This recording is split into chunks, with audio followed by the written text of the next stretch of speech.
This lecture accompanies Chapter 5 of your textbook, Personality Judgment.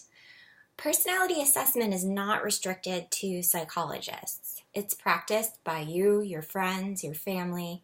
Based on our assessments of others' personality, we choose who we will become friends with, who we want to spend our life with, who we want to live with, and others make the same judgments and choices about us. We even assess ourselves. And we base our feelings about ourselves partly on our beliefs about what our personalities are. These day-to-day assessments have many consequences. When we talk about personality judgments, we're most interested in finding out if they're accurate. Accuracy can be thought of in the same way as validity. In this lecture, we'll attempt to answer the 3 questions listed on this slide, namely, how important are judgments of personality? To what extent do different judgments agree with one another? And can judgments accurately predict behavior? One of the consequences of everyday judgments is that each person gains a reputation. This reputation reflects a significant part of your social world, and it affects opportunities in work and in social relationships in small and large ways. Funder gives a great example in Chapter 5 of how one person's shyness might impact the environment or others around them. If you tend towards shyness, you might be interested in this study on page 152 of your textbook. Judgments of others can also affect you through something called self-fulfilling prophecies. These also have the more technical name of expectancy effects. Expectancy effects describe how our behavior can be influenced by others and how others expect us to act, regardless of what we're really like. And these expectancy effects have been found to impact both social behavior and academic performance. Rosenthal and Jacobson conducted a famous study that demonstrated how higher expectations that we have can change students' performance. And this seems to happen by way of changes in 4 elements: climate, feedback, input, and output. I'm going to let you watch the video posted in this section of iLearn to learn more about what those 4 things refer to. Another example of expectancy effects is the Snyder experiment.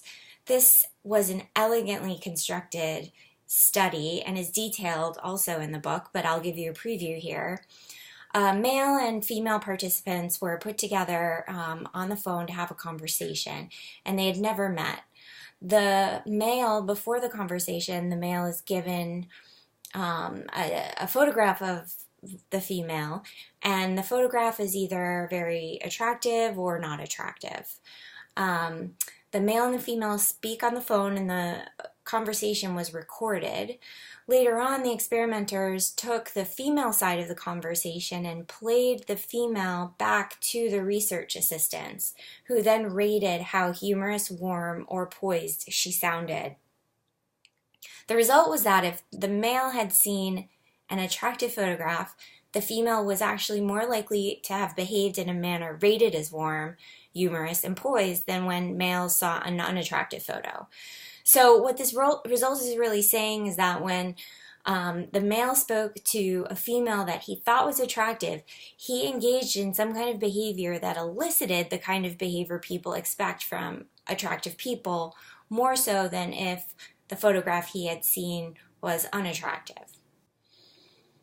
In previous studies, expectancies were created by the researchers, but in everyday life, this is obviously not the case. So where do expectancies generally come from? Expectancies might come from real test results. For example, a child might perform badly on the first test of the school year, and this sets up an expectation that they won't be the brightest bulb in the class. Expectancies can come from observations of performance or behavior. Maybe first day of class, you attend a class where the professor is particularly funny and charming, and therefore you might expect that that professor will give you easier tests. Expectancies might also come from information from acquaintances. You might dread working with someone because another coworker told you when you were hired that this person doesn't do their job very well. Expectancies are actually likely to be correct, and they magnify or maintain behavioral tendencies. Research has shown that the expectancy will be particularly impactful when it is strong, negative, held by more than one person, and held for a long period of time. Since people constantly make personality judgments, and these judgments are consequential, it would seem important to know when and to what degree these judgments are accurate. Accuracy is a difficult thing to study because there isn't one criteria that can be used to assess whether personality judgments are right or wrong. So how do we come up with criteria for accuracy? Well, we think about things differently to simplify this question. A personality judgment can be thought of as a kind of personality assessment or test. If a judgment is a test, then we can use the same methods we reviewed in chapters 2 and 3. We can assess the validity of the test, or in this case, the accuracy of the judgment. Convergent validity is the process of assembling diverse pieces of information that converge on a common conclusion. This is often referred to as the duck test. So if something walks and swims and quacks like a duck, it's probably a duck. Confidence increases when there's more convergent characteristics. Just because something walks like a duck doesn't make it a duck. However, something that walks like a duck and quacks like a duck means it's more likely to be a duck. For assessing the accuracy of personality judgments, we're concerned with two primary criteria.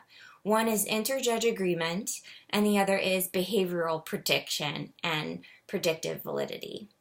Inter-judge agreement is the degree to which two or more judges of the same person provide the same descriptions of personalities. So the more judges who agree, the more likely the judgment is to be correct. Behavioral prediction is the degree to which a judgment can actually predict behavior.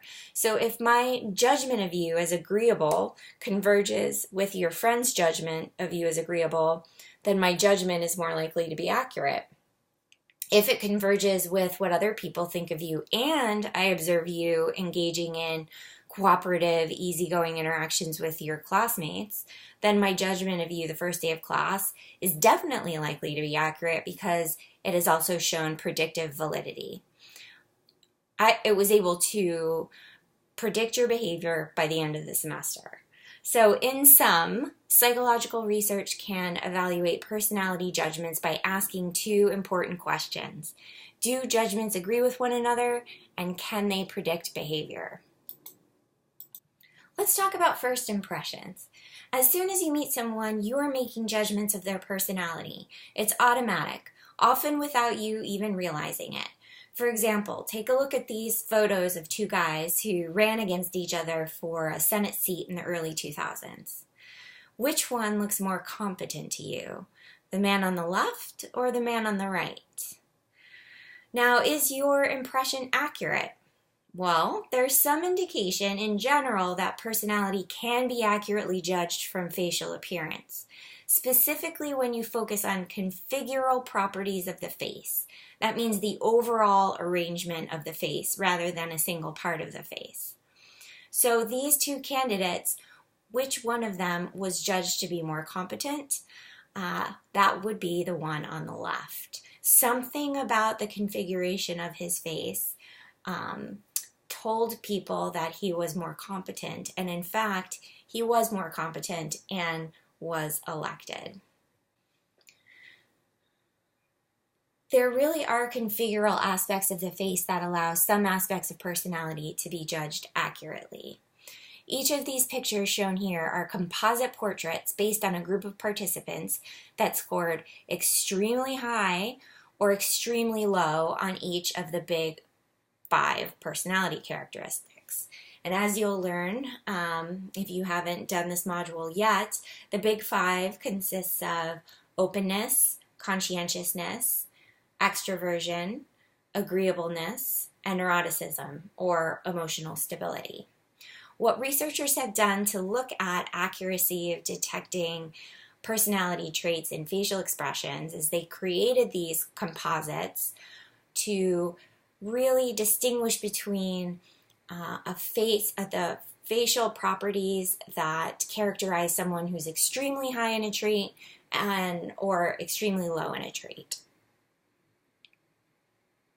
On average, we did a number of studies, and on average, participants who were asked to judge these faces without knowing the scores on their personality tests could pretty accurately differentiate faces that were high and low scoring on agreeableness and extroversion for both females and males, and also for emotional stability in males. Well, what does this mean?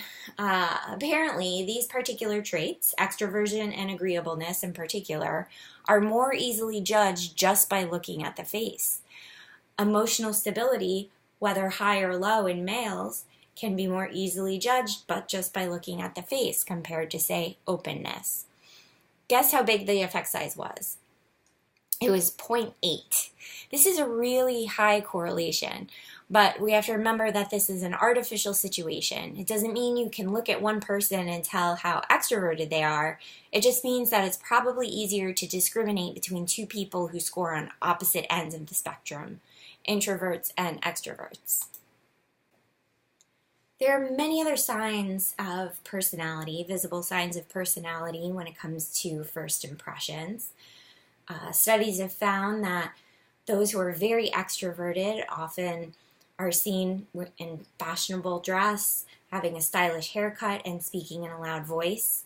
Some indicators of openness are the variety of reading materials in someone's bedroom. Neatness of a bedroom indicates conscientiousness often. Musical preferences also can give you an idea of a person's personality just based on a first impression. Inventive, imaginative, tolerant, and liberal people tend to like reflective, complex music, whereas curious, risk-taking, and physically attractive people tend to like more aggressive and intense music. At least this is what the research is telling us.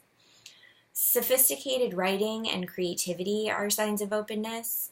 In stories using words related to positive emotion and social orientation, these are signs of agreeableness. Firmness in handshakes is positively related to extroversion and emotional expressiveness, and negatively related to shyness and anxiety. Now we're going to talk about moderators of accuracy. A moderator is one variable that affects the relationship between two other variables. A moderator of accuracy in judgment is a variable that changes the correlation between a judgment and its criterion. Research on moderators of accuracy have focused on 4 potential moderators: properties of the person who's doing the evaluating, the judge; qualities of the target, the person who is being judged; the trait that is being judged; and the information that is used to make that judgment. So who is the best judge of personality? A good judge in the context for one trait may not be a good judge of another trait. Highly intelligent and conscientious individuals apparently make better judgments about other people, better as in more accurate. But these people are often good at whatever task you give them, so this doesn't tell us much. There are some sex differences in regard to whether men or women are seen as more accurate judges, but the findings really are mixed. It appears that cisgendered women are better at judging extroversion and positive emotionality than males are. The good target. Who is being judged might be more important than who is doing the judging. A study done by my friend Lauren shows just that. There are greater individual differences in how accurately a person can be judged. Think about it. Some people seem like an open book, and others seem more closed and enigmatic. The behavior of judgeable people is organized coherently. So someone is going to be more easy to evaluate accurately if their behavior is coherent. So even when acquaintances know someone in separate circumstances, they tend to describe this type of person similarly because the behavior of that person is consistent across circumstances and across settings. The theory is that people who are psychologically healthy are more easy to judge accurately because they demonstrate behavioral coherence and consistency. All traits are not created equal, and some traits are much easier to judge accurately than others. Highly visible traits and easy to observe traits like extroversion, including things like sociability and talkativeness, are much easier to judge accurately than, say, rumination. The amount and quality of the information that you're basing your judgment on is important.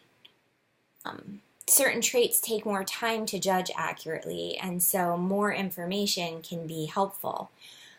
Other traits, you don't need much time. Extroversion, for example, can be judged within 5 seconds, whereas neuroticism, openness, and agreeableness require much more time and more information. Unfortunately, more information is not always available, and there are other ways to improve accuracy. If the quality of the information is good, we can be pretty accurate based on little information and little time. For example, our judgments will be more accurate if we observe the person in what's called a weak situation. Weak situations are those situations that don't have strong social norms. A party is a weak situation. A funeral, on the other hand, or a bus ride are strong situations. People show much less variability in their behavior in strong situations because there's some strong social norm pulling for conformity, and therefore it's more difficult to judge each person. We're also more accurate when we observe someone in a stressful or emotionally arousing situation. Ultimately, the best way to increase accuracy is to pick a particular trait and then observe the person in a weak situation that is likely to bring out that trait. So in sum, we are constantly being judged by others. Understanding others will lead to better interactions and decisions, and that's why accuracy matters.